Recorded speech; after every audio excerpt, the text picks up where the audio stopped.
Olá, meus amores, tudo bom com vocês? Eu espero que sim. A paz do Senhor para todos vocês.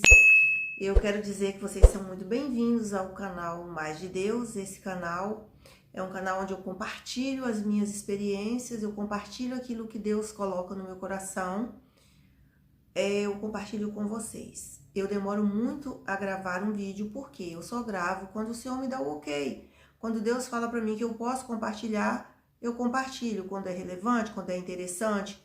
Eu jamais vou vir aqui no canal para jogar um irmão contra o outro ou falar de alguma fofoca, nada disso. Eu venho aqui falar da palavra de Deus, aquilo que tem me alimentado. E hoje, nós estamos no mês que estamos estudando sobre oposições. E hoje o Senhor me tocou para falar sobre mais uma oposição, né, que existe no nosso caminho e muitas vezes a gente não se dá conta, né? Uma das maiores oposições que aconteceu, gente, foi a oposição do diabo contra Deus. Quando Deus resolveu criar o ser humano, o diabo ele se opôs ao Senhor, ele não queria que Deus criasse, né?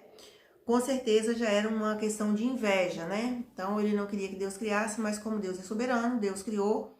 É claro que o adversário, o diabo, continuou se opondo, tanto que hoje nós estamos expulsos do paraíso por conta dessa oposição do diabo. E essa oposição parou? Só tirou Adão do Éden e Eva? Não, ela continua. O diabo, ele opôs-se a Deus, ele opôs-se a Jesus e ele opõe a igreja de Cristo, que somos nós hoje, né? Eu vou ler aqui para vocês, para não ficar só nas minhas palavras, no livro de 1 Samuel, o capítulo é o 17 e o versículo é o 31, que conta um pouco da história de Davi e as oposições que ele sofreu. Aqui diz assim: Davi dispõe-se a pelejar contra o gigante. Todos nós, né, evangélicos, ou até mesmo aqueles que não são, mas são familiarizados com ter um familiar evangélico, sabe que Davi foi aquele que enfrentou o gigante Golias. E muitas vezes, nos estudos que a gente vê por aí, as pessoas falam mais de Golias do que do próprio Davi. Eles colocam Golias quase como um herói, né? Golias era gigante, Golias era isso, Golias era aquilo, e Davi era quem? Davi era só um menino. Não, gente. Davi era um servo do Senhor. Davi era uma vida separada para o serviço de Deus. Deus tem os homens separados para o serviço dele. Davi era um desses. É tanto que lá na frente Deus fala que Davi é um homem segundo o coração dele, segundo o coração de Deus. Davi, nessa época, ele era apenas um pastor de ovelha, ele era jovem, tinha na casa dos seus 17, 18 anos, a Bíblia não diz a idade dele, mas mais ou menos era por aí. E ele pastoreava as ovelhas de seu pai, enquanto que os seus irmãos estavam, né, alistados no exército de Israel, no qual Saul era rei. Davi, nessa época, ele já tinha sido ungido rei por Samuel, mas o Senhor mandou que ele aguardasse. E, por certo, quando, né, passasse o reinado de Saul, Davi estaria no trono, como foi o que aconteceu. Então, Davi, muito humilde, recebeu a unção, guardou dentro dele e continuou sendo pastor de ovelhas. Então ele diz assim: quando Saul estava acampado de um lado e o exército filisteu do outro, todos os dias esse gigante, ele vinha afrontar o exército de Israel. Não só o exército de Israel, mas também como o nosso Deus, que esse exército era do Senhor, o exército do Deus vivo. E Saul estava muito agoniado, porque Saul não tinha coragem de enfrentar o gigante, e muito menos ninguém da tribo dele tinha coragem. Então, ouvia aquela afronta, ficava com muita raiva, mas não tinha coragem de avançar. Aí vamos ler então aqui no capítulo 17, no versículo 31, diz assim: ouvidas as palavras que Davi falara, anunciaram-nas a Saul, que mandou chamá-lo. Então, Davi disse a Saul, o 32, não desfaleça o coração de ninguém por causa dele, Golias. Teu servo, Davi, irá pelejar contra o filisteu. Nessa hora, o rei Saul, ele tomou um susto. Por quê? Porque Davi era muito jovem e nem era um soldado, não tinha treinamento de guerra. Enquanto que o filisteu era um veterano de guerra, armado até os dentes. E além disso, era enorme. ele tinha mais de 3 metros de altura. Mas ele não tinha o que Davi tinha. Davi tinha um Deus poderoso na vida dele. Davi tinha fé. Davi tinha respaldo. Pelo visto, ninguém do exército de Israel, nem o próprio rei, tinha o respaldo que Davi tinha. Porque eles temeram o gigante, eles não enfrentaram, engoliram as afrontas, mas enfim. Saul tentou colocar a armadura dele em Davi, mas ficou grande, ficou muito pesado, e Davi falou, não quero nada disso. Eu vou lutar do meu jeito, porque quando eu estava lá tomando conta das ovelhas do meu pai, eu matei um leão e matei um urso com as minhas próprias mãos. Davi, ele tinha uma boa pontaria. Ele tinha uma funda. A funda é tipo um bodoque, né? Bodoque você puxa assim e solta a pedra. A funda é diferente. Você coloca ela, uma tira de couro, você coloca a pedra ali no meio, você gira e solta uma das pernas do couro, daquela tira de couro, e a pedra vai unindo. Mas de forma nenhuma, se não fosse por Deus, humanamente falando, homem nenhum poderia acertar aquele gigante com uma pedra daquele tamanho, na distância que estava.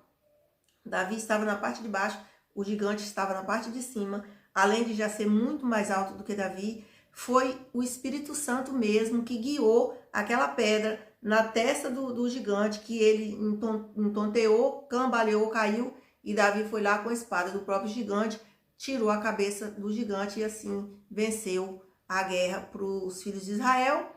Nessa hora, os filhos de Israel tomou coragem, o exército dos filisteus ficaram com medo, ficaram apavorados, porque o melhor guerreiro que eles tinham foi morto ali, e eles bateram em retirada, e o exército de Israel criou coragem, foi atrás, e aí foi vitória para Israel. Essa é uma história muito bonita, compensa você ler. Agora, e aí? Tudo virou festa, né? Porque Davi tinha perguntado, quem matar esse gigante vai ganhar o quê? Quais são os benefícios que ele vai receber? Foi dito a ele que essa pessoa que vencesse o gigante ficaria muito rico, né? O rei Saul daria a ele muitos tesouros. Além disso, daria a mão da filha mais velha, né? Para se casar com ele. Quer dizer, casaria com a princesa, né? Mas não foi bem assim não. Para Davi, por quê? Porque Saul já não era um homem íntegro. Saul já estava na desobediência. Saul já era teimoso. Saul não cumpriu a palavra dele, muito pelo contrário, ele ficou com raiva de Davi depois. Qual é o ponto que eu quero falar aqui com vocês? Eu quero falar sobre oposição, né? Eu não saí do meu segmento, eu continuo, é oposição que nós vamos falar. Então, o que que acontece? Saul começou a se opor a Davi, começou a achar defeito em Davi. E quando eles saíam às batalhas, porque aí Davi já foi integrado no exército, né? Quando Davi começou a vencer as batalhas, as pessoas começaram a ver o valor de Davi. Então, Davi era jovem, Davi era muito bonito. Então, as mulheres começaram a dar muita atenção para Davi e começaram a inventar cânticos, né? Falava assim, Saul matou seus milhares, mas Davi matou seus 10 milhares. Então, o que aconteceu? Foi criando uma inveja no coração de Saul contra Davi. E Saul achou assim, o mundo é muito pequeno para eu e Davi. Um de nós dois tem que sair daqui. Então, ele começou a fazer as investidas para matar Davi. Quer dizer, ele se opôs a Davi. Davi estava tranquilo, servia a Saul com maior fidelidade, mas Saul enlouqueceu de tanta inveja, de tanta raiva dele não ser o primeiro. Engraçado que na hora que foi para matar o gigante, ele não teve coragem. Mas para tentar Davi, isso ele teve coragem, tentar matar Davi. Mas Davi era uma vida separada para Deus e ninguém tocou em Davi. O Senhor nunca permitiu isso. Como o Senhor não permite que nenhum de nós seja tocado para levar a morte pelo adversário. Nós possamos ficar doentes, nós possamos ser perseguidos. Toda essa oposição do diabo, todas essas investidas, mas somos vencedores, porque Deus, ele já decretou a nossa vitória através da vida de Jesus. A vida, a morte e a ressurreição de Jesus. Então, nós somos vitoriosos. Eu quero falar com vocês de uma oposição que está no meio de muita gente, inclusive no meio cristão, e às vezes as pessoas não se dão conta. A inveja, eu já falei, né? Mas tem uma outra, que é a mágoa. A mágoa, ela é como se fosse um câncer, que a pessoa se contamina e aquilo vai corroendo ela por dentro. Gente, tem certos tipos de câncer que a pessoa vive 2, 3 meses depois que descobre. é muito agressivo. A mágoa, ela é muito pior do que isso. A inveja também é um opositor no meio dos cristãos. Você pode olhar aqui no YouTube, os cristãos, uns brigando com os outros, sabe? Esquece do opositor, que é o diabo, e fica brigando uns com os outros, denominação com denominação, como se nós fôssemos inimigos. Gente, não somos, nós somos todos cristãos, confessamos a mesma fé, queremos ir para o mesmo lugar, que é para o céu, para a eternidade, a Nova Jerusalém. Então, como eu posso brigar com meu irmão só porque a placa da igreja dele é diferente, ele tem costumes diferentes que o meu? Eu não posso fazer isso.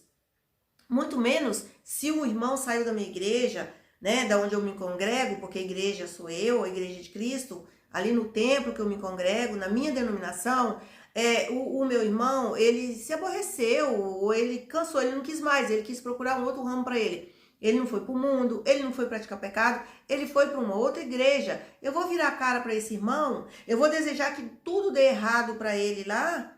Eu vou deixar de saudá-lo com a paz do Senhor? Claro que não. Eu vou dar a paz do Senhor, eu vou abraçar, eu vou dizer que eu estou com saudade, ele continua sendo meu irmão. Não importa se ele saiu da igreja A e foi para a igreja B. Se ele saiu da congregação A e foi para a congregação B. Ele continua sendo meu irmão.